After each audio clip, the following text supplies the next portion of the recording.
What is going on, everybody? Matt here, one of the co-founders of Campus to Canton, and I'm here to take you guys on a quick ride around the country as we discuss the latest in spring camp news. It is Monday, March 14th. We had some very interesting storylines break on Friday and over the weekend, so let's jump into it.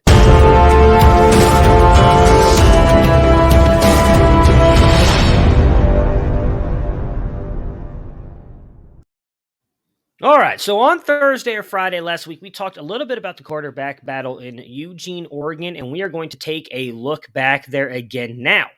Ty Thompson has put on some good weight this offseason and definitely looks a lot different than his counterpart, Bo Nix. He's a lot more cut and has really done a good job. I mean, he's absolutely just ripped, and he looks very good at practice.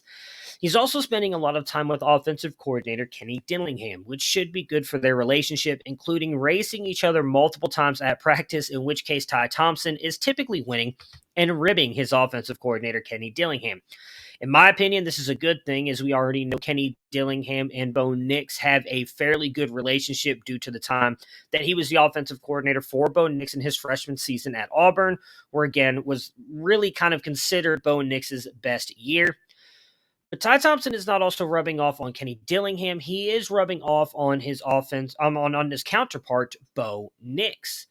Bo Nix and him have been working together as well. They've been throwing together, and when they get done through their throwing drills, they've actually been working together and discussing what each other quarterback saw when doing their drills. I think that's just a really cool thing that they're both kind of accepting this competition and working well together. It's going to be a very interesting quarterback battle. I'm pulling for Ty Thompson. Not that there's anything wrong with Bo Nix. I think he's a great kid, but I think the upside with Ty Thompson is there. I'm a big fan of Oregon and their program, and week one they get Georgia. So they have a massive game coming up to kick off this season. I believe it's a Chick-fil-A kickoff game against Georgia. So it's going to be very interesting to see what happens with this quarterback battle. And just because Ty Thompson doesn't win, it doesn't mean it's over for him. Could see him at some point in time in the season if Nick struggles. But so far, both are looking very good. I am very excited to see what happens with this quarterback battle as we move on through spring and get closer to the preseason stuff for college. Before we get out of here, I did want to touch again on Seven McGee. We brought up last week that he was moving from running back to wide receiver, and so far, at least, it looks like that's working out fairly well for him. He's looked explosive and dangerous in the open field and has actually been finding the holes and weaknesses in coverage. He's also been working on the punt team. He's been extremely dangerous when given space. So you always kind of wonder how that move is going to work out. Oregon has had a reputation for having these speedy slot wide receivers. I'm very excited to see what this means for Seven McGee, as he seems to be making the move to wide receiver work fairly well for him. All right, we are now going to head on down to Tuscaloosa, Alabama, where there's some confusion going on in the wide receiver room. We have presumed that Ja'Cory Brooks would be the Z based on some of the reports last week, but now the news has come out that he will miss most of spring with an injury. Jojo Earl is working out of the slot mostly due to the fact that no one else is being able to, so we don't know what's going on with that and what's going on with Ajayi Hall.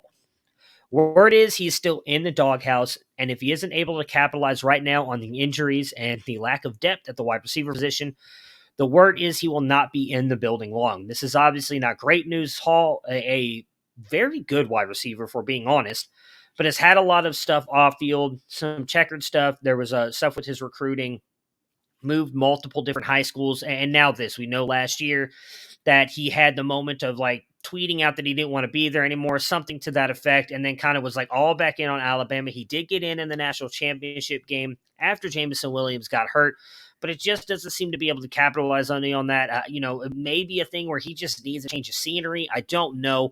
But things are not looking good for this wide receiver core who, I think needs to get in time with Bryce Young. And now Ja'Cory Brooks out for what it looks like is going to be all of, if not most of spring.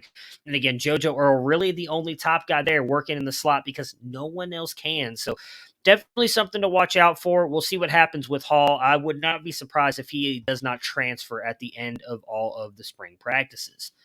Next up, we are going to Purdue, a sneaky CFF school, in my opinion. And there's been a wide receiver standing out in spring practice for the Boilermakers, and I bet it isn't who you think it is.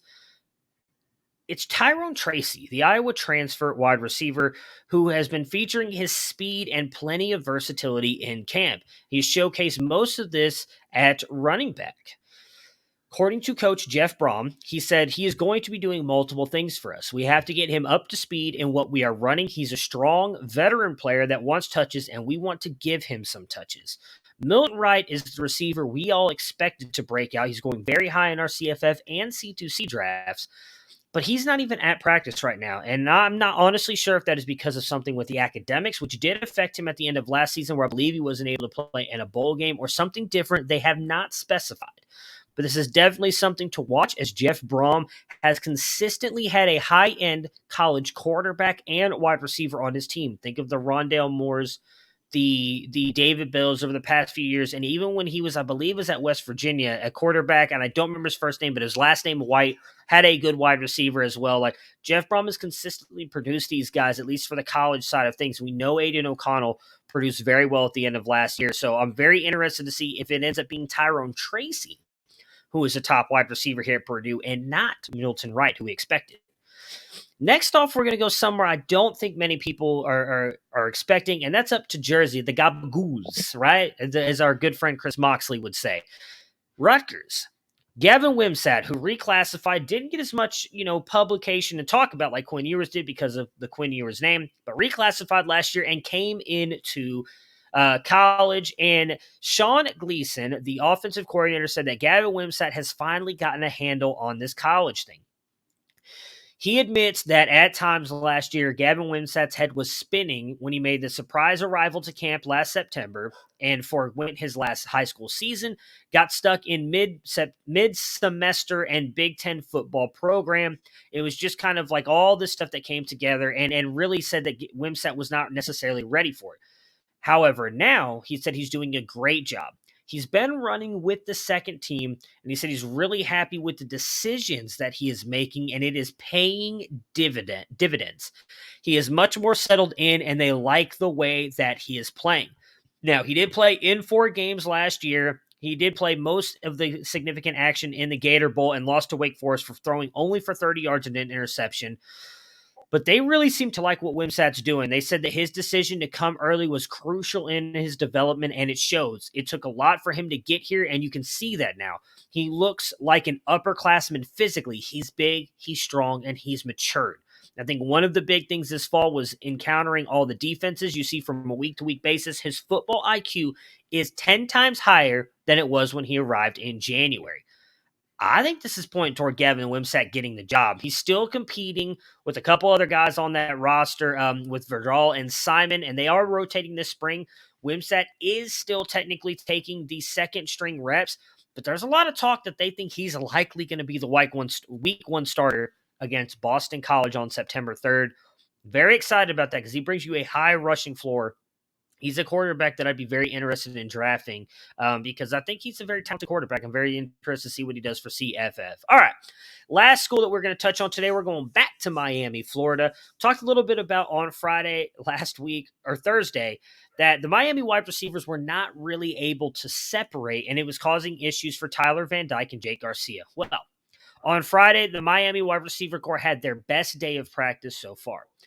Third-year wide receiver Xavier Restrepo was Miami's most consistent wideout throughout the week of spring practices, routinely breaking off his route stem with efficiency and coming down with difficult catches.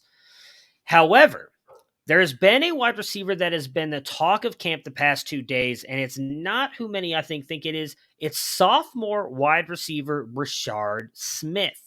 He has showcased his elusiveness, especially on Friday, juking out multiple defenders and turning upfield for significant gains. His ability to explode after the catch is also worth mentioning. I'm very excited to see what happens. A lot of people thought it was going to be Brinson, but it seems like Rashard Smith, the sophomore, is making a name for himself. They're saying it will be interesting to see how offensive coordinator Josh Gaddis can maximize Rashard Smith. He is a multi-talented weapon who's a threat every time he touches the ball, and he showed that in receptions and handoffs on Friday.